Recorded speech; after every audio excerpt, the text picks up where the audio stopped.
جيشنا اشعل هالها، الحوت الباب انتهى، والفتح يا صنعك ترك، والفتح يا صنعك ترك. يا رافعين الراس يا اهل الاباء والناس، دقوا معاقلهم شدوا على الانجاس. رصاصنا سجل لاصحاب اهل الفيل، ما له مراس وحيل يا ويلهم يا ويل. كانت حمراء تحرقه وابراج سوداء تغرقه،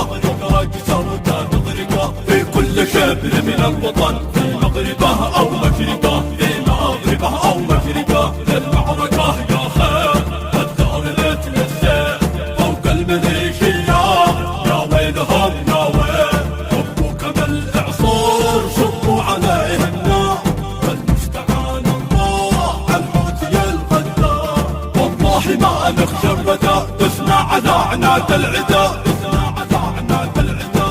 حراس مجدك يا وطن، وارواحنا لجلك فدا، وارواحنا لجلك فدا. يا جيشنا تقدم مثل الثرى بالدم، واسحق جماجمهم والبادئين اظلم.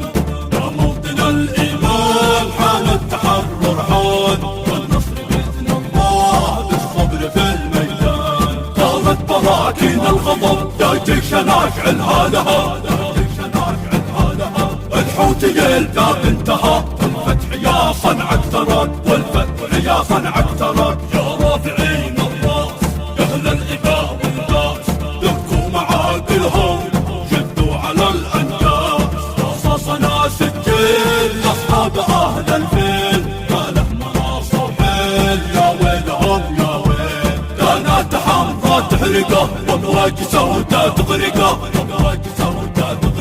في كل شبر من الوطن، في مغربه او مشرقه، في مغربه او مشرقه. للمعركه يا خير الدار مثل السيف فوق الميليشيات، يا ويلهم يا ويل. صبوا كما الاعصار صبوا عليه النار، والمستعان الله الحوت الغدار. والله ما نخشى الردى، دسنا على عناد العدا،